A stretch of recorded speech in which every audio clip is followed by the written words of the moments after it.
किसी गांव में एक प्रसिद्ध ब्राह्मण रहता था। वह बहुत विद्वान था। लोग आए दिन उसे अपने घर में भोजन के लिए निमंत्रण देते रहते थे। एक दिन ब्राह्मण एक सेठ जी के यहाँ से भोजन करके आ रहा था। लौटते समय सेठ ने ब्राह्मण को एक बकरी उपहार में दी, जिससे ब्राह्मण रोजाना उसका दूध पी सके। ब्राह्मण बकरी को कंधे पर रखकर घर की ओर जा रहा था। रास्ते में 3 ठगों ने ब्राह्मण और बकरी को देख लिया और ब्राह्मण को लूटने का षड्यंत्र रचा। वे ठग थोड़ी थोड़ी दूर पर जाकर खड़े हो गए। जैसे ही ब्राह्मण पहले ठग के पास से गुजरा तो ठग जोर जोर से हंसने लगा। ब्राह्मण ने इसका कारण पूछा तो उसने बताया, महाराज जी, मैं पहली बार देख रहा हूँ कि एक ब्राह्मण देवता अपने कंधे के ऊपर गधे को लेकर जा रहे हैं। ठग की बात सुनकर ब्राह्मण को गुस्सा आया और वह ठग को बुरा भला कहते हुए आगे बढ़ गया। थोड़ी ही दूर जाने पर ब्राह्मण को दूसरा ठग मिला। उसने गंभीर स्वर में पूछा, हे ब्राह्मण महाराज, क्या इस गधे के पैर में चोट लगी है जो आप इसे अपने कंधे पर रखकर ले जा रहे हैं? ब्राह्मण उसकी बात सुनकर सोच में पड़ गया और ठग से कहा, तुम्हें दिखाई नहीं देता कि यह बकरी है, गधा नहीं?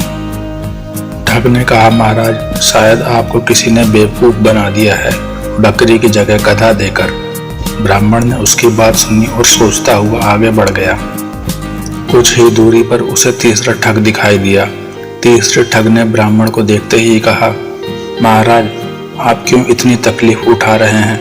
आप कहें तो मैं इसे आपके घर तक छोड़कर आ जाता हूँ। मुझे आपका आशीर्वाद और पुण्य दोनों मिल जाएंगे। ठग की बात सुनकर ब्राह्मण खुश हो गया और बकरी को कंधे पर रख दिया। थोड़ी दूर चलने पर तीसरे ठग ने उससे पूछा, महाराज, आप इस गधे को लेकर कहाँ से आ रहे हैं? ब्राह्मण ने उसकी बात सुनी और कहा, भले आदमी, ये गधा नहीं बकरी है। ठग ने जोर देकर कहा, महाराज, लगता है किसी ने आपके साथ छल किया है और आपको बकरी बताकर ये गधा दे दिया। ब्राह्मण ने सोचा कि रास्ते में जो भी मिल रहा है बस एक ही बात कह रहा है। तब उसने ठग से कहा, एक काम करो, ये गधा मैं तुम्हें दान करता हूँ, तुम ही इसे रख लो।